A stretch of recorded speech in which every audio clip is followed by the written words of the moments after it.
What's up guys, my name is Lauren and welcome back to my channel where we talk about money and mindset as well as my family's own journey to pay off six-figure debt. So if you like videos like that, then make sure you hit that red subscribe button so you don't miss any new videos. And a big thank you to today's video sponsor, BetterHelp, but more on that in just a minute. So today we're talking about how we started our debt-free journey, and I've made a lot of videos like this, but this one is a little bit different because this is not so much the practical financial tips. This is more about the mental shift that happened that allowed us to start our debt-free journey. We have been paying off debt, my husband and I, for almost 2.5 years now. We went almost a decade where we just accumulated debt, and then we had a moment of awakening where we realized we needed to change our lives if we wanted to live a better life and have financial stability for our family and our home. And we made a huge mental shift, and now for the past 2.5 years, every single month we've been paying off debt. Every single month our debt balance has gone down and we have not taken on new debt.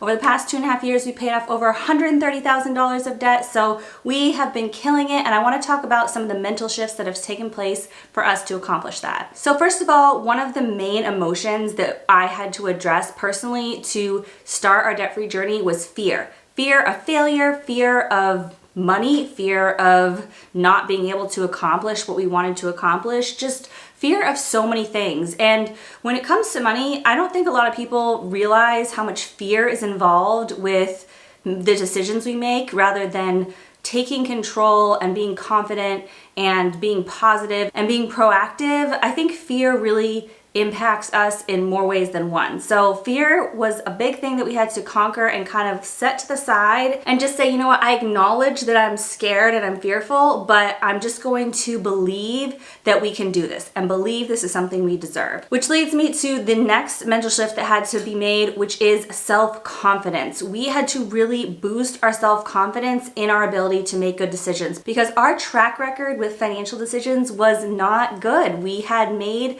many financial decisions that put us in a worse financial position, and not every decision is something that is necessarily 100% in your control. There are outside factors that are happening in a lot of people's lives, especially right now with inflation, for example, where if you're spending more, it's not necessarily because you're making a bad decision, but there was a lot of room for improvement. And so building that self-confidence in our ability to make good decisions financially was a huge shift that needed to happen. Which brings me to the point where I want to share with you guys about today's sponsor, BetterHelp. I have talked several times on my channel about how I started going to therapy, and only a few months later was when we started our debt-free journey. And going to therapy was such a huge help in building my own self-confidence, putting that fear aside, and just getting my mental wellness in order so I could address important things in my life. I didn't realize how much my struggles with my mental health were affecting things like my decisions with finances. You think of finances as something having to do with just money, but really financial decisions are hugely emotional. So if you are struggling with your mental health or having difficulty managing your mental health, just know that you're not alone.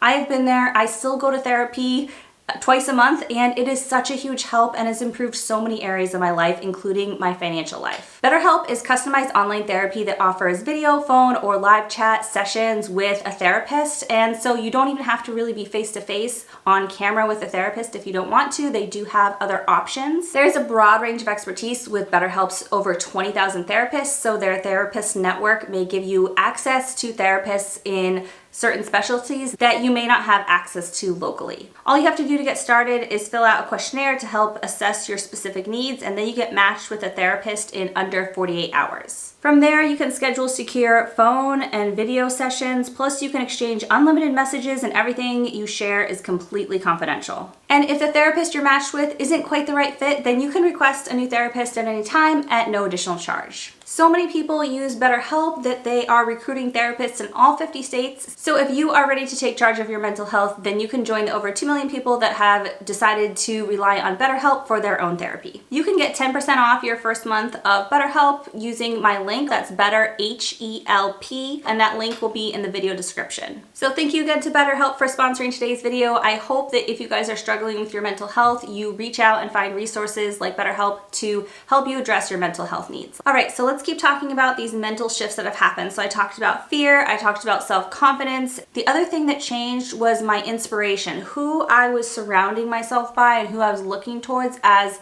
people I wanted to be like. Because I used to follow a lot of people on social media who were constantly trying to sell me consumer goods, constantly trying to sell me products, makeup, clothes.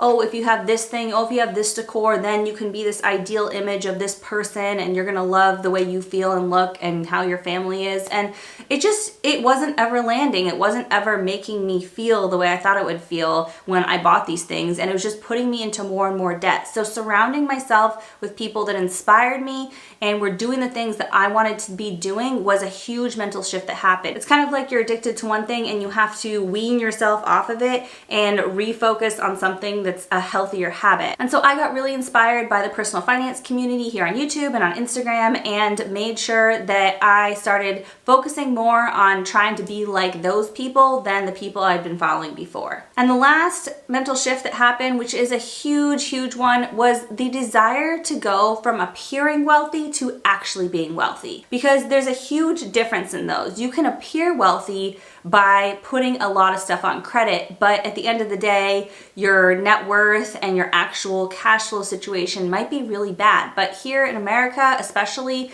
access to credit is really easy and prevalent and dangerous. Right now, for example, for me, for credit cards, I have access to over $150,000 through credit cards if I wanted to charge them up. My credit cards, the total available balance is over $150,000. At the same time, the interest rate on those credit cards is over 20%.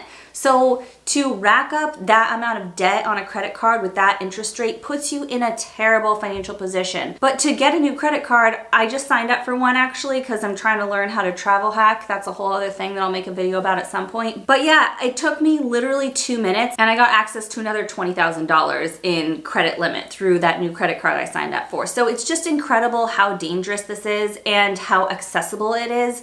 And to appear wealthy, you can do through financing, through credit card debt, through spending everything that you make. But to actually be wealthy, you actually appear less wealthy. And that mental shift of not needing that external validation from other people of them thinking I look wealthy or I act wealthy or I'm higher class or upper class or whatever the case is that I was wanting before, I had to let go of that and realize that it's kind of like a house of cards. Like if you live your whole life that way, then at the end of your life, when you need to retire, you're not going to be able to keep that appearance up anymore because at some point, maybe even before retirement, at some point that's all going to come crashing down. At some point it all catches up with you and you're not able to maintain that appearance anymore.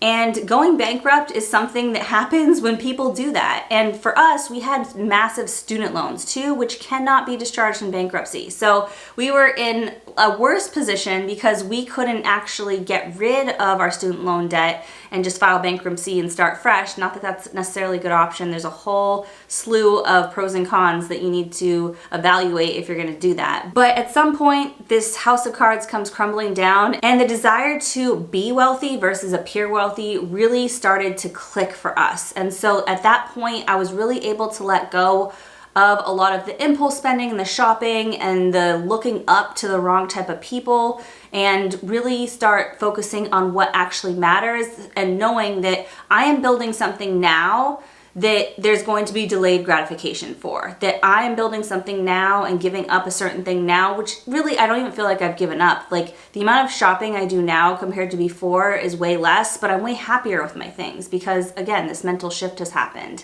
and I'm not trying to search and look for that external validation through consumer goods. But the desire to be wealthy in the future rather than appear wealthy now, that shift happened and that was a huge one. And when that clicked, I feel like that's something that's really, really kept us going. I feel like all of these have really kept us going, but really that one I feel like is such an important one. And if you are trying to make that shift now, like I applaud you. It's really hard to do because our society tells us the opposite, that the instant gratification is what's going to make you happy, but the delayed gratification of investing, paying down your debt, and getting your financial life in order is really what's going to give you the most happiness, because it gives you the stability, the peace of mind, all those things that you need underlying to have that true happiness. So that is it for today's video. I hope you guys enjoyed this video. If there's any mental shifts that you have made in your own debt-free journey, from going from spending mode and accumulation of debt mode to